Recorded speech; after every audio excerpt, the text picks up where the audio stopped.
Russian energy giant Gazprom is resuming talks about constructing a gas pipeline reaching through North Korea, following the conclusion of President Donald Trump's summit with North Korean leader Kim Jong Un in Singapore, officials said Friday. The current situation on the Korean peninsula, in which both North and South Korea pledged to pursue peace, has laid the groundwork for Russia to build a pipeline that would reach from Russia into South Korea via the Hermit Kingdom, according to officials from both Gazprom and South Korea.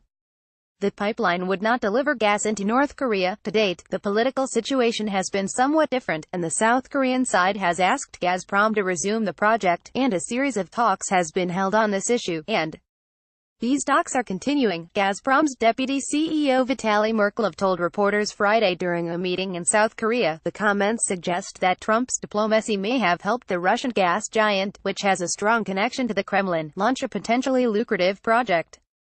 In March, a distant cousin of Russian President Vladimir Putin was appointed deputy chair of the company's management board. But even without family ties, the majority of the company is state-owned.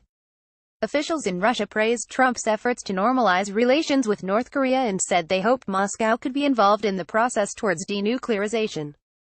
Trump held a historic summit with North Korean leader Kim on Tuesday, during which both countries signed an agreement to work toward peace and denuclearization.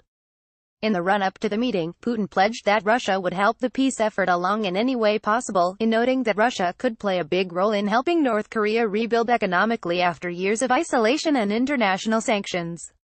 Keep up with this story and more by subscribing now. The lifting of international sanctions on North Korea could aid Russia's economy, too.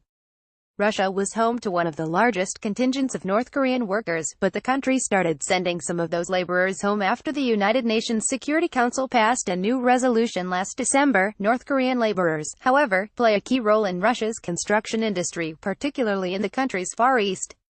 Reports in December suggested that Russia may have been helping North Korea skirt international sanctions by supplying the country with oil. Both Russia and China were criticized for doing business with North Korea, potentially helping Pyongyang avoid sanctions. Russia opposes the West's tough stance on North Korea, alleging that it forced the country into a corner and made it accelerate its weapons program. Still, it may be premature to launch business ventures based on the assumption that peace on the Korean peninsula has been secured. Most experts and analysts agreed that Trump's agreement with North Korea was vague, lacked a clear plan of action, and could lead to misunderstandings in the future.